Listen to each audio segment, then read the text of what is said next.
Senhor Deus Todo-Poderoso, vamos dar início aos nossos estudos a respeito do Evangelho de Jesus, para o que pedimos a assistência e proteção dos vossos bondosos mensageiros e do nosso anjo da guarda, a fim de que nos esclareçam a inteligência e nos deem o discernimento necessário, a nós, os encarnados, e aos nossos irmãos desencarnados, que aqui vieram com a permissão do Pai, para bem compreendermos o que vamos estudar.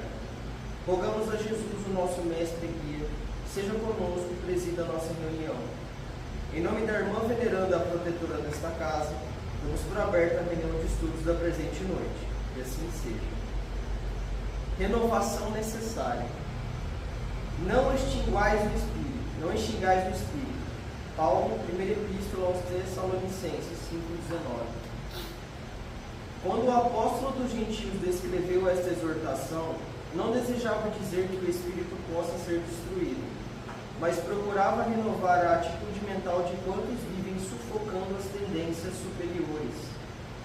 Não raro, observamos criaturas que agem contra a própria consciência, a fim de não se categorizarem entre os espirituais. Entretanto, as entidades encarnadas permanecem dentro de laborioso aprendizado, para se erguerem do mundo na qualidade de espíritos gloriosos. Esta é a maior finalidade da escola humana.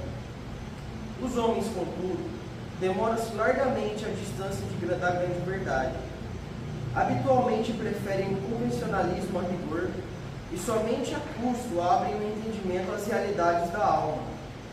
Os costumes, efetivamente, são elementos poderosos e determinantes na evolução, todavia, apenas quando inspirados por princípios de ordem superior.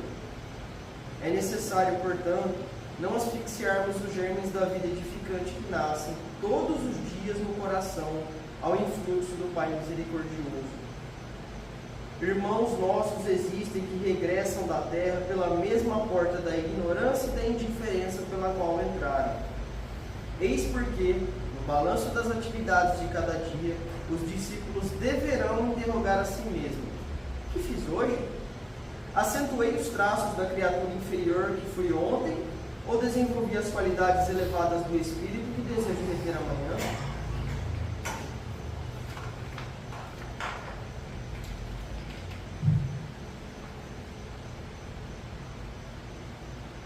Pai nosso que estás nos céus,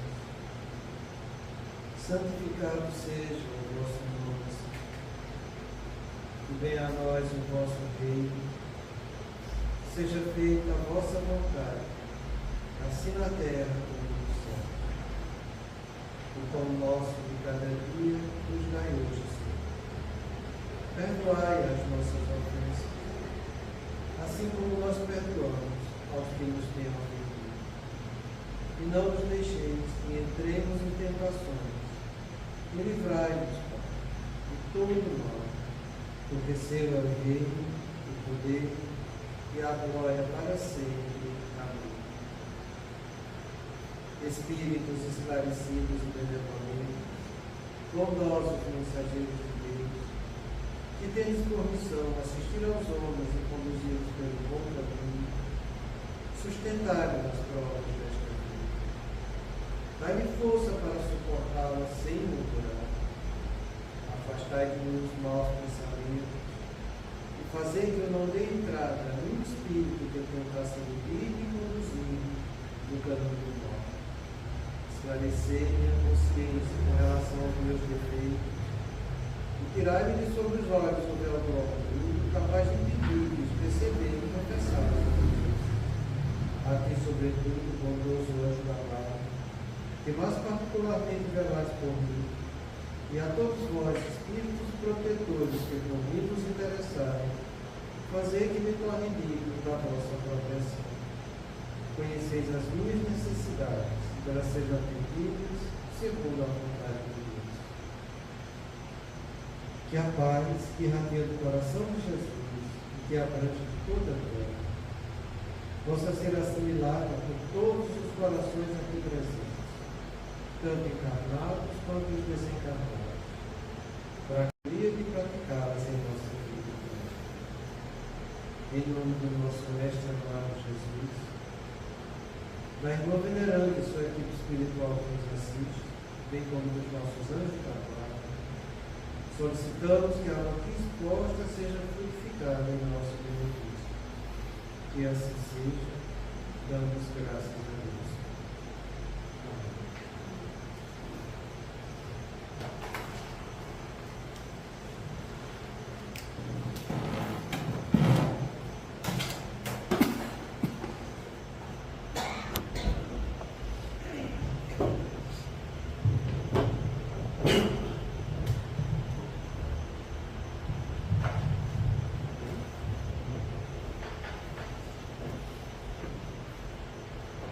Boa noite, muita paz a todos. A gente volta daqui a pouco.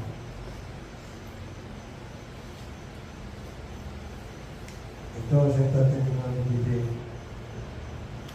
o nosso estudo sobre a palavra amor, que envolve apreço, afeto, carinho, consideração e atração. A gente inclusive falou um pouco sobre atração e faltou outro, que é cuidar. Cuidar faz parte da nossa afeição.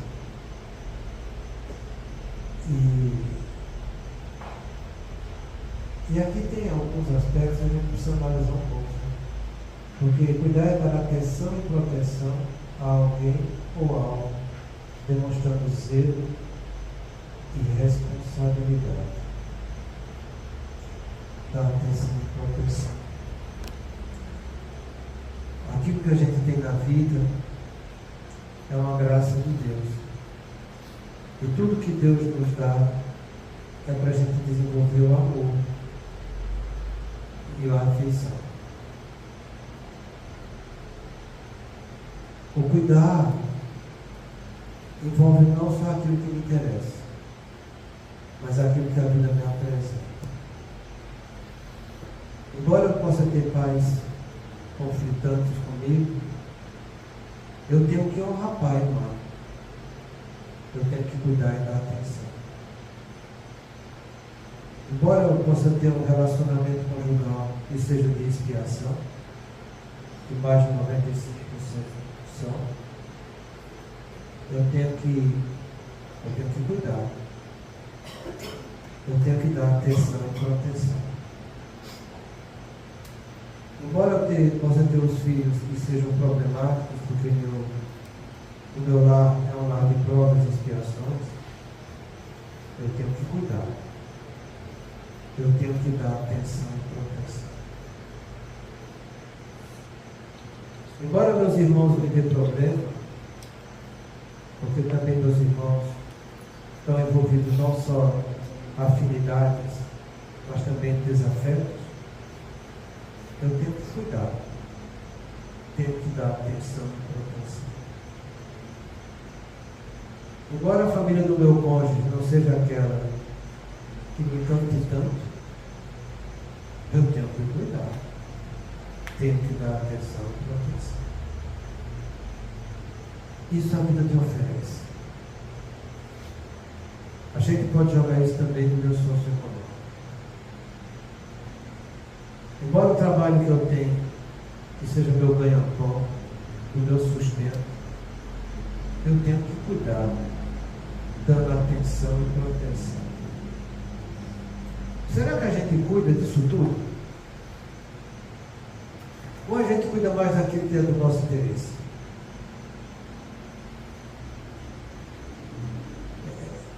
A gente precisa ter uma visão mais ampla da vida, sabe? Porque enquanto a gente ficar olhando só para o nosso umbigo, Deus vai estar mostrando para a gente o caminho da experiência que a gente está vivendo aqui na Terra, o tanto que a gente deve desenvolver nossas afeições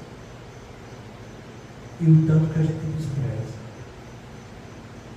Não adianta você depois dizer, mas fulano dava trabalho, fulano era aquilo, fulano não merecia. Você já julgou e já condenou para dizer que não merecia? A gente sabe que nos relacionamentos conflitantes tem que ter limite. Mas o limite também é cuidar. Também é dar atenção e dar proteção. Porque o limite muitas vezes vai chamar a atenção do outro, para que ele pense. Por que esse limite? Onde foi que eu extrapolei? Isso é dar atenção para você. Mas não você condenar, execrar, riscar, desprezar, ou até mesmo fazendo mal, né? Porque a gente vê, e isso é público, é notório, o tanto que as pessoas rebatem o mal com o mal. São esses detalhes que a gente tem que analisar de uma maneira mais profunda, porque esse cuidado, ele também vai fazer parte da minha responsabilidade. E a gente já estudou aqui que responsabilidade e consciência não se separam. É impossível você separar responsabilidade e consciência. Não existe como. A consciência é a capacidade que eu tenho de entender, julgar a minha realidade, fazendo juízo de valor dos meus atos. A responsabilidade é a obrigação que eu vou ter que responder pelos meus atos. Não se separa uma coisa da outra. Eu já falei para vocês isso, e uma das coisas que mais me chamou a atenção para isso foi quando eu li uma mensagem no livro Vozes do Grande Além, do irmão que havia cometido suicídio, e ela começa falando essa frase: consciência e responsabilidade não se separam. E ela mostra que a responsabilidade que ela teve que assumir diante do suicídio com a consciência, com a coragem que ela ficou. Então são coisas que chamam muita atenção da gente, porque nós estamos cuidando daquilo que a Deus oferece. Ó, lembrei agora, por exemplo, da experiência de Otávio, que está no livro dos Mensageiros. O Otávio vem, primeiro que ele sofre muito na região trevosa, né? Ele é recolhido e é tratado no nosso lar por 6 entidades que trabalham em prol dele, ensinam a ele, tratam dele, edificam, instruem, preparam, capacitam. E ele escolhe na sua nova encarnação, em virtude dos atos falhos da encarnação anterior, nascer em uma família em que deveria ficar por volta dos 20 anos sem seus pais e com 6 crianças que ele deveria dar a elas. E que não estaria programado para ele o casamento, em virtude dos problemas que ele causou na encarnação anterior. E como ele tinha esse resgate a fazer, ele pediu para que essas 6 entidades que eu havia acolhido, se pudessem, que sejam esses 6 filhos que ele iriam ter que dar a Rino sem ser filhos dele. E eles concordaram. Se prepararam e entraram no Natal. Nasceu no primeiro casamento do seu pai com sua mãe, e teve, fora ele, 3 filhos. A mãe morreu, o pai casou de novo, com o segundo casamento, teve mais 3 filhos. Com 20 anos morreu o pai e a mãe. Ele ficou só com essas 6 crianças, com aquilo que o pai havia deixado. Ele simplesmente botou os 6 no orfanato e foi viver a vida dele.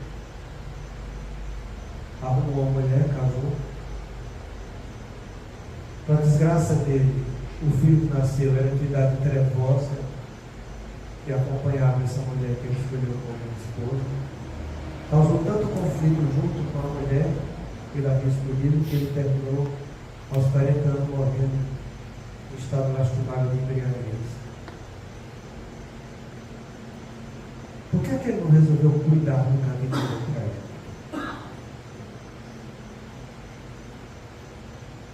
Eu sempre aprendi isso com ele, sabe? Que a vida mostra o que a gente precisa. Mas que a gente tem que lutar para usar aquilo que a vida está dando, para que você consiga ser edificado. Eu sempre falei para meus filhos desde pequeno, não se preocupe, porque a vida vai mostrando o que você deve fazer. Isso faz parte do nosso plano existencial. O Otávio teve um propósito de uma nova existência para resgatar o homem. Veio a espiritualidade superior, montou um programa para que ele realizasse esse propósito diante de fases da vida que ele iria ter para desenvolver seu propósito baseado nesse programa. Então, o programa da vida de cada um de nós vai mostrando o que você deve desenvolver, e você foi preparado para isso. Como espírito, não como homem.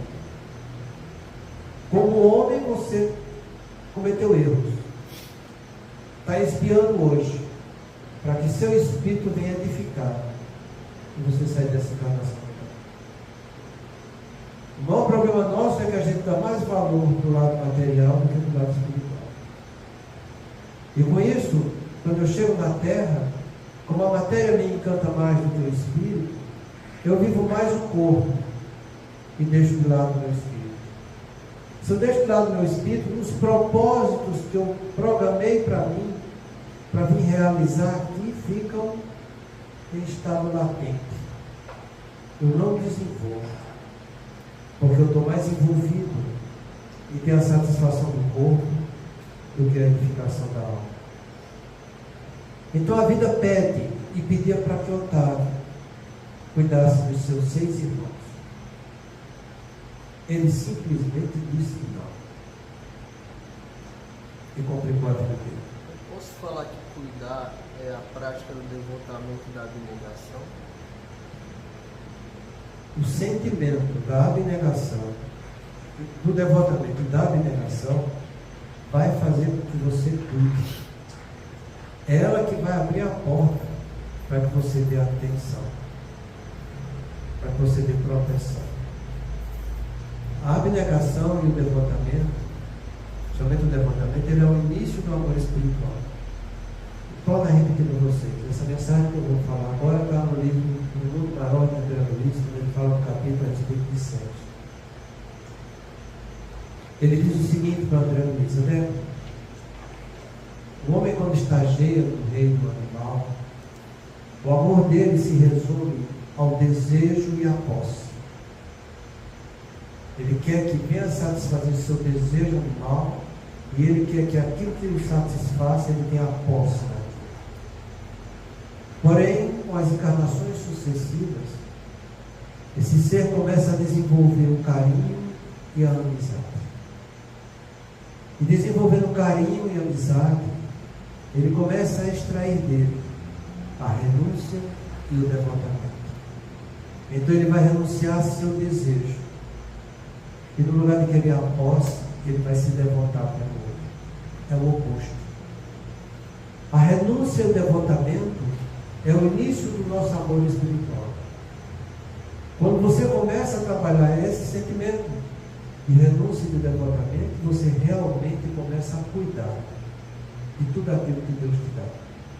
Porque você está renunciando ao homem que você é. E você está se dedicando àquela experiência que a vida está te oferecendo, para que você ame, para que você faça o bem para o outro. Então, entenda que essa experiência do Otávio é a experiência que todos nós temos. A gente fala para vocês que os casamentos expiatórios são 95%, não sou nem eu que falo, é o Nivaldo que fala isso. Quando a gente chega para vocês com um dado estatístico de que atualmente, hoje, a previsão de separação conjugal nos próximos 15 anos de quem casa chega a 62%, mostra o tanto que as pessoas não estão sabendo renunciar nem se devotar. Mostra quantas pessoas ainda estão dando mais valor para o seu desejo, para a sua posse, do que qualquer outra coisa. É assim que está a natureza humana hoje em dia. A exceção passa a ser a regra. As pessoas casam não para formar uma família. mas para se separar dos outros, porque não vão se sentir saciados com aquilo que o outro está oferecendo. A gente vê os estímulos que acontecem, bem mais, e que acontecem nessa geração e anos antes, para que gerasse essa confusão toda de afetividade hoje. E é por isso que a gente está estudando essas coisas aqui. Porque se você não tiver a capacidade de renunciar e de se devotar para o seu cônjuge, acabou. Não tem relacionamento, não tem convivência, não tem sentimento, não tem nada. São apenas duas pessoas que estão ali sobre uma casa que não constituem família. Quando a gente chega para você e diz que 22% das pessoas que se casam hoje se casam para não ter filhos, eles não querem filhos, não estão se envolvendo com isso. Por quê? Porque eles querem só o desejo de ambas as partes. E se não tiver esse desejo realizado do jeito que eles imaginam que tem, eles vão atrás de outras experiências até encontrar esse desejo. E sabe quando é que eles vão encontrar esse desejo? Nunca. Porque esse desejo é um desejo insaciável. Não tem como. A gente está estudando aqui, a gente já falou para vocês do sistema de recompensa, onde está envolvido o desejo, a motivação e o prazer. Enquanto você não tem esse desejo, essa motivação e o prazer, você está sentindo a dor, o vazio e a falta. E o que é mais interessante é que quando você está realizando o desejo, você já está sentindo a dor, o vazio e a falta, porque esse desejo, ele tem limite, e você quer cada vez mais. A gente mostra que esse desejo, essa motivação, esse prazer, entende? É diretamente proporcional à secreção de dopamina sua, entende? E quanto mais você realiza o desejo, menos dopamina tem, entende? E você quer cada vez mais desejo. É por isso que as pessoas cometem overdose, querendo mais, o desejo não consegue ter mais. A mesma coisa que acontece com aquela pessoa que é viciada na droga, é você que é viciado em qualquer desejo. Qualquer desejo. Pode ser comer, pode ser falar mal do outro. Qualquer desejo que você tenha que cause vício é desse jeito. Se comporta do mesmo jeito do teu sistema nervoso, entende? O sistema dopaminérgico é o mesmo. É a mesma coisa a secreção que tem na área integumental anterior, na área consciente. Não é a mesma coisa. O desejo é o mesmo, entende? Porque o que você quer é o efeito final. Muita dopamina. Para que você sinta aquele prazer. Então as pessoas vivem em busca disso. Em vez de cuidar dos outros, extraindo de si essa capacidade de ter renúncia e devotamento, não, simplesmente não estão mais atrás disso. E como o seu desejo não é realizado, acabou-se simpatia, tem antipatia, acabou-se amizade, aquilo te satisfaz mais. Então aprenda a cuidar daquilo que a vida está te oferecendo. Porque se a vida está te oferecendo, é um programa existencial que a espiritualidade montou baseado no seu propósito, que você se preparou lá para vir exercitar aqui. Toda vez que você reclama de alguma coisa da vida, você está jogando fora o seu propósito, que você não quer realizar. E não quer realizar porque ele está em forma latente. Porque se ele tornar patente, ele vai mostrar que o seu ego precisa ser educado. E como você dá mais valor para os apetites da matéria, que é o ego que comanda, você não quer isso. Você prefere ficar envolvido numa sensação transitória, que te traz algum prazer fugaz, do que trabalhar por uma situação definitiva que irá te trazer felicidade para a tua imortalidade. Deus não erra. Somos nós que erramos. O que Deus nos oferece está ao nosso alcance. Trabalhar da maneira correta. E entenda, embora você possa não ter aquele afeto, embora você não tenha desenvolvido aquele amor, você pode cuidar. Está ao teu alcance. Dá atenção e proteção para ti. Porque eu não vejo e nunca vi em rede social, televisão, rádio, jornal, qualquer coisa, alguém vir definir afeto e dizer: você precisa ter uma disposição melhor para aquilo que está te incomodando. Isso é afeto. É o ter disposição por alguma coisa ou por alguém.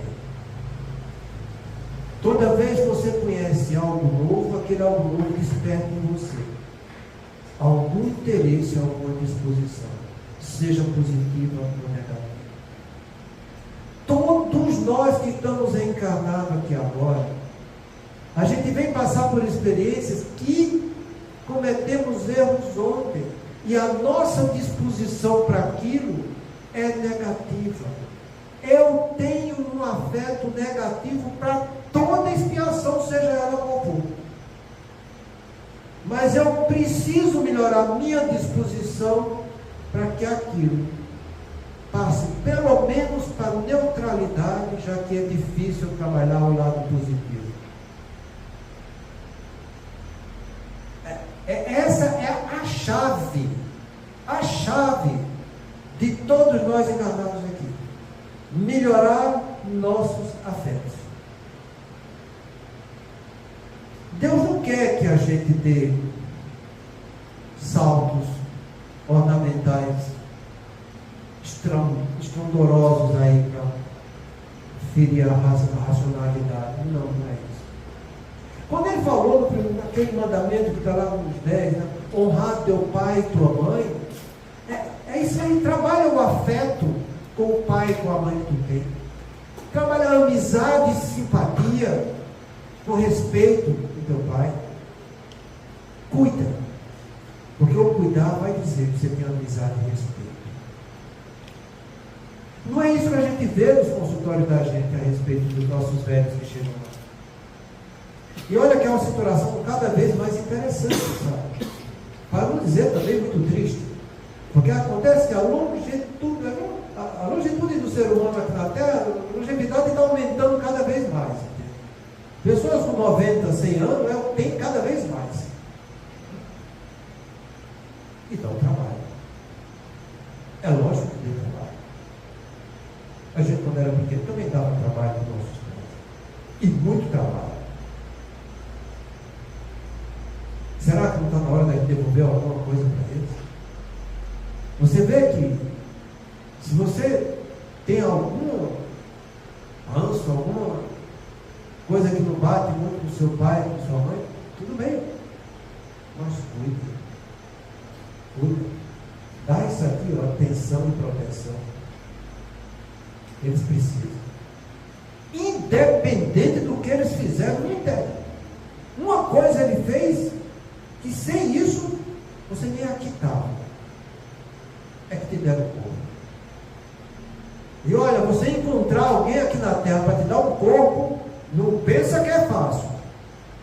É muito trabalhoso. Muito trabalhoso. Você encontrar um pai ou uma mãe condizente com a situação espiritual que você está passando, para que você possa ter um envolvimento de acordo com aquele programa existencial que está sendo montado para você, é trabalhoso. É trabalhoso. É tão trabalhoso que eu falo para vocês a experiência do Félix no livro Sexo e Destino de André Luiz. Foi mais de 300 anos dele trabalhando para conseguir encontrar aquela que foi a que ele mais prejudicou e nascer naquela família como neto. Ele conseguiu uma breve passagem como neto.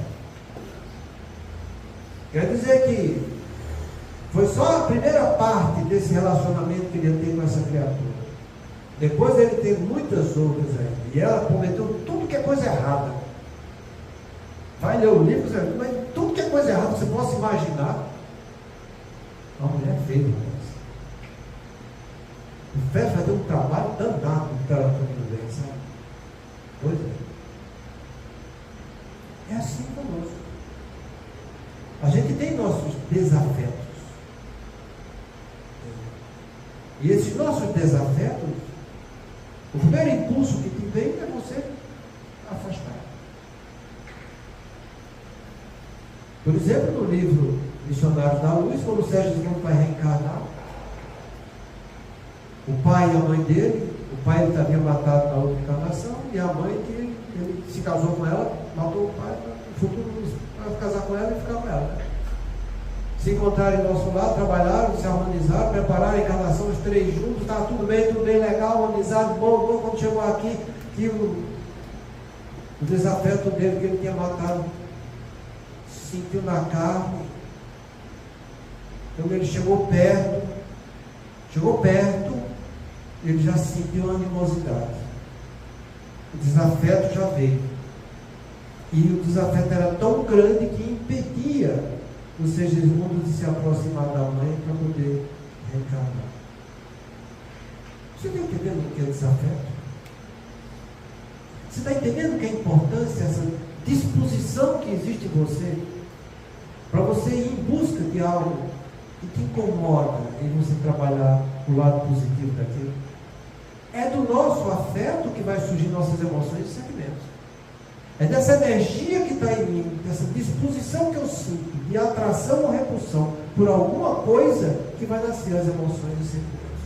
Vai nascer as outras faces da minha afetividade. Então, você vê algum programa educativo falando isso? Falando de uma maneira lúcida, objetiva, que a gente tem que fazer isso? Você não vê, sabe? Você não vê. Então, procura dar um pouco mais de atenção e proteção para tudo aquilo que a vida te envolve. Seja alguém ou alguma coisa. Demonstrando responsabilidade. O que a gente aprende no mundo espiritual, quando estamos desencarnados, não ficam impressos na gente quando a gente volta aqui, para a gente ter. Porque assim, eu entendo que isso venha com uma programação. A gente sente, a gente não vai lembrar, mas a gente não sente uma disposição para ir por aquele caminho. Tudo que a gente aprendeu não vai ficar gravado na gente, as lições que a gente teve lá. Mas eu vou te dar um exemplo do livro Ação e Reação de André Luiz. O exemplo do ministro Santos. Santos fala o seguinte a respeito do lei de ação e reação de André Luiz, está perguntando para ele. Ele fala assim: André, o negócio é o seguinte, ó. Entenda. Uma pessoa está aqui na Terra, uns 40 anos, passa por uma experiência desagradável, vai lá e se mata. Comete suicídio. Ele vai para regiões de sofrimento e até ter condição de ser resgatado, ele padece muito. Depois que tem condição de ser resgatado, ele é levado para as escolas espirituais. Lá ele é tratado, educado, instruído. Lá ele vai participar de escola, ele vai receber orientação para ele ver a bobagem que ele fez. Ele vai estudar, vai se preparar, vai se capacitar naquilo, tudo direitinho. E depois que ele estiver preparado, isso que a senhora está falando, preparou, está tudo lá bonito, legal, bom. Depois ele vai mergulhar na terra. Se eu mergulhar na terra, ele não for em busca de aprender coisas novas, para vivenciá-las em sociedade, provavelmente quando chegar aos 40 anos ele vai cometer suicídio de novo. A gente tem que ir atrás de coisas novas, edificantes, aqui, agora. Não só para que eu tome informação do que é bom e edificante, mas que eu viva isso em sociedade. Essas coisas novas para que eu aprenda. Para que quando chegar pelo reflexo circunstancial de vida, aos 40 anos, eu tenho a capacidade de superar aquela expiação que eu vou estar passando. O problema é justamente esse. A gente traz em forma latente. Vocês viram quantas vezes eu falei essa palavra aqui, latente, hoje? A gente traz de forma latente. Está lá no meu pré-frontal. Não é no outro canto que fica, não, é no meu pré-frontal. É lá também que se radica a minha consciência, a minha atenção, é no meu pré-frontal. Todos nós trazemos isso de forma latente. E te digo mais. A maioria dos nossos pais mostra o caminho que os filhos devem seguir do ponto de vista moral. Não estou falando do ponto de vista físico, do ponto de vista material, de profissão, de vivência social, não, do ponto de vista moral. Porque as três formas de você adquirir conhecimento moral nessa vida é a família, a filosofia e a religiosidade. Não existe outro. O primeiro é a família, a maioria mostra. Aí eu pergunto, pensa você quando era moleque, adolescente. Você levava em consideração tudo que seu pai e sua mãe falavam do ponto de vista moral para você fazer? Do mesmo jeito são qualquer pessoa que tem por aí. A gente já nasce e já quer botar as de fora dentro da nossa família. Ah, meu pai disse, não, eu quero fazer do meu jeito. É do meu jeito que eu quero. Não, todo mundo faz, por que eu não vou fazer? Fulaninha faz, se Fulaninha faz, então eu vou fazer também, tá entendendo? E o pai que fica para lá. Então, aí eu pergunto, você estava no adolescente, adulto jovem, você gostava de estudar filosofia?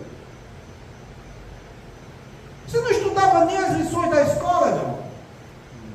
Para passar na faculdade, você passava levando as coisas, como eu disse na minha lembra, essa matéria a gente leva nas coxas. Vai empurrando.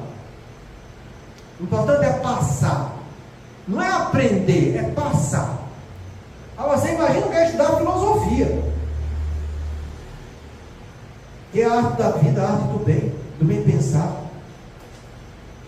Você valorizava a religiosidade com profundidade quando você era adolescente, adulto jovem? Se seu pai não soube lhe cativar, ensinando você a aprender até os 4 anos, mostrando que você tem uma direção para seguir depois dele, porque você vai morrer, tem que seguir. Se você não conseguir fazer isso com o seu filho, então só, porque ele não vai, entende? E é como o irmão fala para a gente no livro Consolador. A primeira infância você educa, a segunda, até a adolescência, você reeduca. Depois da adolescência, você vai reeducar. E depois da adolescência, só as dores da vida. Esse é o nosso problema. Temos em forma latente. Mas estamos trabalhando de forma a que isso se torne patente? Se você for estudar filosofia e religiosidade, você vai trazer isso para a forma patente. E quando chegar as dificuldades, você vai estar preparado. Jesus resumiu isso tudo numa frase: quem é fiel no pouco é fiel no muito. Quem é injusto no pouco é injusto no muito. É assim que a coisa acontece. Feliz aquele que tem uma família bem fundamentada, que lhe dá educação moral. E para dar educação moral é muito simples, é só mostrar o caminho do bem. Você não precisa ter curso superior para mostrar a qualidade moral. Todos nós sabemos a diferença do bem e do mal. Isso faz parte da nossa consciência ética. Quando você entra no reino nominal, está lá na questão 679, eu acho, do livro dos Espíritos. É uma questão 4 horas. Ele fala o seguinte: quando o princípio inteligente penetra no reino nominal, que ganha a inteligência, desabrocha 3 grandes braços nele. A consciência de futuro, sabendo que existe um lado espiritual e um Deus. A consciência ética, sabendo a diferença do bem e do mal. E a consciência moral, sabendo que cada um vai ser responsável pelos seus atos e assumir consequência deles. Quando você dá o primeiro passo no reino nominal, a gente já passou disso, já passou do primitivismo, a gente já está no fim do planeta de provas e expiações, e ainda não sabemos trabalhar direito nossa consciência ética. Ainda queremos arrumar desculpas para a nossa consciência moral. Então nós temos, com certeza, todo o nosso propósito catalogado no nosso pré-frontal. Não é posse nossa, é propósito. É algo que eu não tenho, não faz parte de mim como homem. Eu adquiri como espírito. Eu vou extrair aqui para viver aqui como homem e mostrar que eu aprendi. Aquilo é posse. É aí que está a dificuldade. Mas chega os espíritos, não, mas a gente já sabe tudo, vamos jogar. Sabe? Vamos lá ter. Você está fazendo por onde trazer isso do lado correto da vida? Você está trabalhando realmente o que é edificante? Você está usando o seu tempo? Você está cuidando de você mesmo? Você está dando atenção para o homem que você é hoje, com esse espírito que é imortal, que está aqui para ensinar a esse homem a fazer coisas certas diante daquilo tudo que ele fez de errado nessa encarnação anterior? Cuida de você mesmo. E é justamente esse cuidar de si mesmo. Deixar para o fim, eu já vou falar agora mesmo, né? Que hoje em dia na psiquiatria, quem fala isso é o professor Khalil Douairi, a respeito de um colega dele francês que instituiu em França o conceito de o descuido é um suicídio indireto, coisa que a gente já tem na nossa doutrina desde 1857. A psiquiatria hoje admite, e está sendo propagado e está sendo divulgado, que toda falta de cuidado de você com você mesmo é suicídio. Toda falta de atenção que você dá com você mesmo, e quando você não se protege, é suicídio. Por exemplo, você faz prevenção das doenças que podem acontecer no seu corpo? Faz? Todo ser humano com 50 anos tem pelo menos 2 doenças crônicas. Se você diz que está com 50 anos e não tem, você está sendo sério. E doença crônica, doença não vai matar. E preste atenção. Seu desencarne nessa vida, ele pode ser por tempo de encarnação ou por doença crônica. São as 2 maneiras que você vai desencarnar. Ninguém vai desencarnar de saúde, vai desencarnar de doença. Existem as doenças agudas, acidentes, tiro, bala perdida, dentro de carro, briga, essas coisas, sei lá.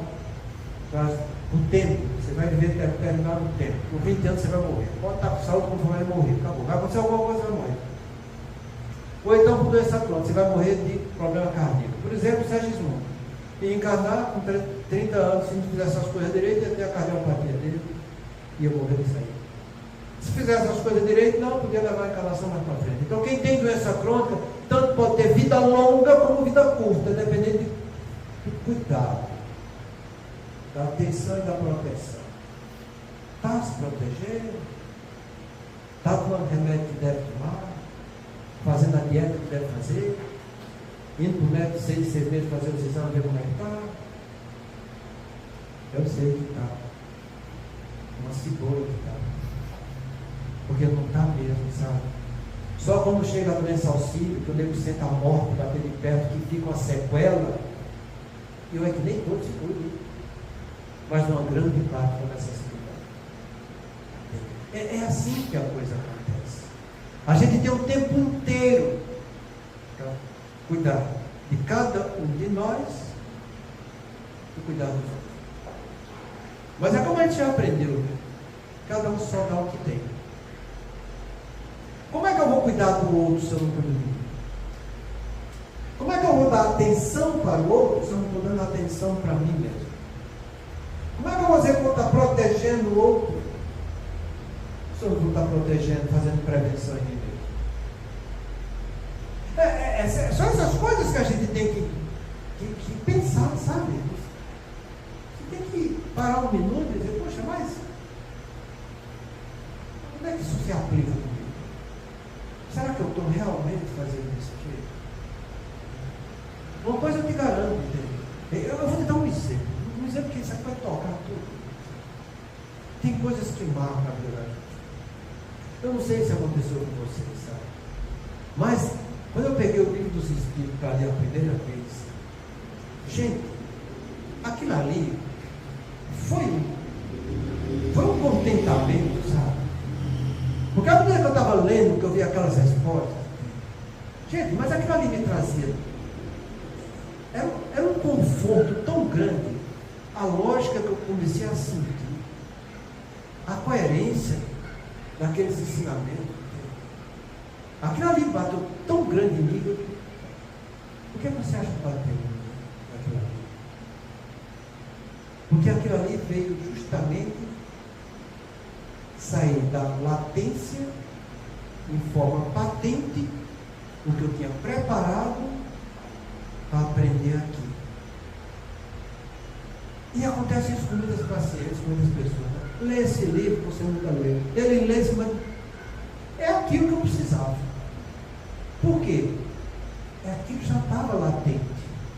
Ele apenas começou a ler, relembrar, trazer de forma patente algumas convicções, algumas coisas que ele havia estudado e que já estava no cérebro perispiritual dele, prontinho para acordar no cérebro da matéria orgânica dele. Entende como uma coisa não é difícil? Veja quantas vezes você leu aquele livros espíritas mesmo, puxa, mas já li, mas aquele renúncia chorei horrores. Aquilo bateu o fundo dentro de mim. Por quê? Porque você precisa trabalhar esse troço chamado renúncia, que é aí que começa o teu amor espiritual, é aí que você começa a trabalhar esse devotamento, entende? É aí que você tem que entender que você precisa cuidar de você e cuidar dos outros, sabe? Então, são esses detalhes que a gente tem que entender. A pessoa que nunca preparou para viver nessa encarnação, se ele se encontrar com aquilo, ele vai sentir, aquilo vai servir de estímulo para a motivação dele. Tudo aquilo que vem de estímulo, que me motiva, tem alguma coisa. A motivação é um problema interno meu. Estímulo é o que vem de fora para dentro, que vai ser captado pelas sensações do meu corpo. Seja visão, audição, mas não interessa. Eu me motivo com esse estímulo. Quando eu li o livro dos Espíritos, o estímulo me motivou demais. E ó, faz parte do sistema de recompensa também. Desejo, motivação e prazer. Então aquilo me motivou, aquilo me trouxe alegria, me trouxe contentamento. O prazer que eu estava sentindo não era prazer físico da matéria, não era isso. Era um prazer moral que trouxe contentamento interior em mim. É algo que está se aproximando do que a gente chama de satisfação interna, que é isso que traz plenitude. Numa palavra simples, felicidade. Você tem áreas no seu cérebro onde tem a satisfação interna e a satisfação externa. A externa é que vem de fora para dentro, são os desejos captados pelo meu corpo interno, são processos dentro da minha atividade mental, sabe? Da minha atividade afetiva, da minha razão. Então a gente precisa saber a diferenciação dessas duas coisas, para que você vá em busca daquilo que teu espírito precisa acordar, para que o teu ego possa trabalhar com a lucidez do teu espírito, dizendo, é assim. E o ego vai dizer, mas não é isso que eu desejo, mas é isso que você precisa. Entende como é a coisa? Ninguém está dizendo que você tem que castrar desejos. Não, de jeito nenhum. Os desejos são bons. É a sensualidade. O que é ruim é o sensualismo. O que é ruim é quando eu dou uma intensidade a mais, abusando da sensualidade, fixando apenas no sensualismo, no prazer do corpo, do desejo. Seja ele pela boca, pelo ouvido, pela visão, não interessa, sexo, não interessa. Eu não posso cometer abuso. E se eu já tenho a tendência a cometer o abuso, eu tenho que aprender a educar o uso. É por isso que eu falo, você tem que trabalhar o afeto, se você tem algo negativo, para pelo menos entrar na neutralidade do saber usar. Pelo menos não cometer coisas equivocadas. É como a gente fala da lei de você saber da amortização que está no livro Nos Domínios da Mediunidade. O Wallace explica o seguinte para André Luiz: quando você está fazendo coisa negativa, coisas que não são edificantes, você está acumulando ficha negativa na sua afetividade. Quando você acorda para a coisa que você quer mudar, você se controla para que você não faça mais negativo. Mas isso até agora não mudou muita coisa em você. Você apenas parou de acumular coisas negativas. Depois de você controlar para não fazer o que é negativo, você agora vai começar a fazer o que é positivo. E cada ficha positiva que você colocar, você tira uma negativa. Positiva, tira uma negativa. Quando você resolve fazer o bem, você ganha 3 vezes. Você para de fazer o que é negativo, você ganha o positivo que você faz e anula o negativo que você já tem. Dá para entender que você ganha 3 vezes fazendo bem?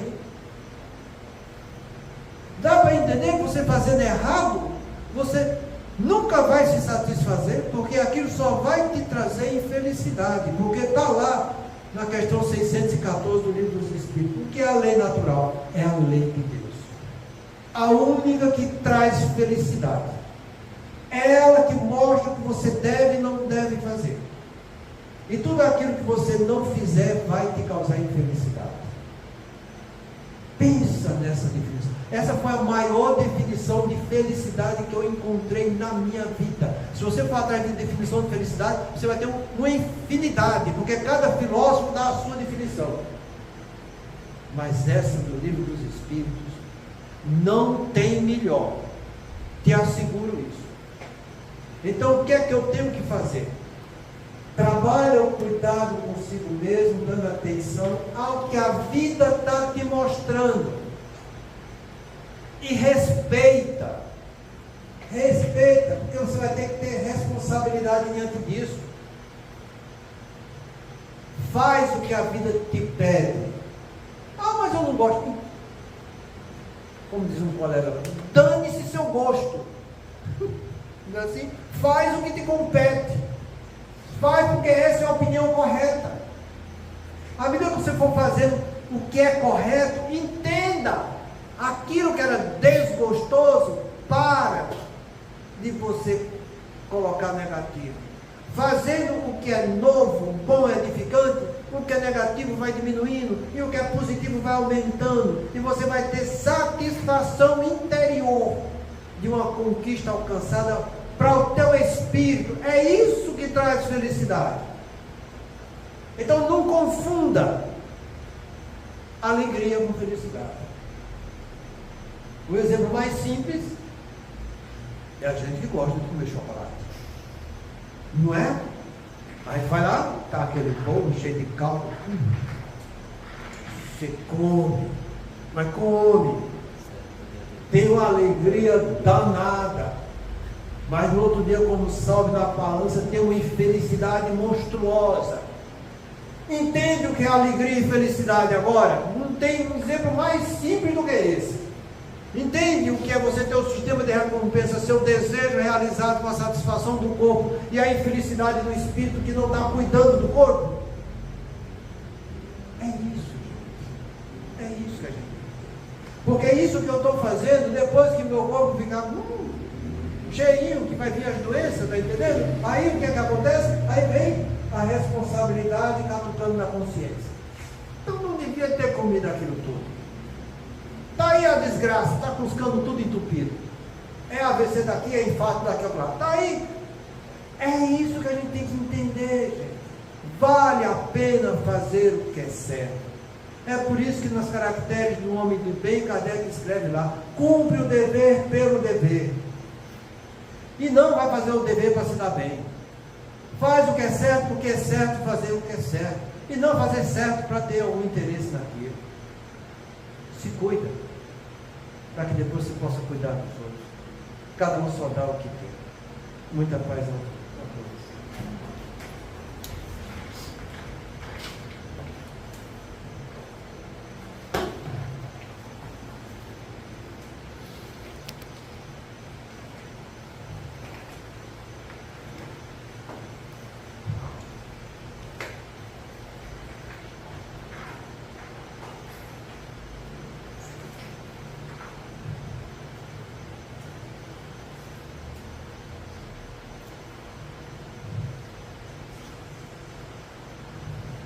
A quem obedece. E sendo ele consumado, veio a saber a causa de eterna salvação para todos os que lhe obedecem. Paulo, Hebreus 5:9. Toda criatura obedece a alguém ou a alguma coisa. Ninguém permanece sem objetivo. A própria rebeldia está submetida às forças corredoras da vida. O homem obedece a toda hora. Entretanto, se ainda não pôde definir a própria submissão por virtude construtiva, é que não raro atende, antes de tudo, aos impulsos baixos da natureza, resistindo ao serviço de auto-elevação. Quase sempre transforma a obediência que o salva em escravidão de um poder. O Senhor estabeleceu as gradações do caminho, instituiu a lei do próprio esforço, na aquisição dos supremos valores da vida, e determinou que o homem lhe aceitasse os desígnios para ser verdadeiramente feliz. Mas a criatura preferiu atender à sua condição de inferioridade e organizou o cativeiro. O discípulo necessita examinar atentamente o campo em que se desenvolve a própria tarefa. A quem obedece? Acaso atendes, em primeiro lugar, às vaidades humanas ou às opiniões alheias, antes de observares os conselhos do Divino Mestre?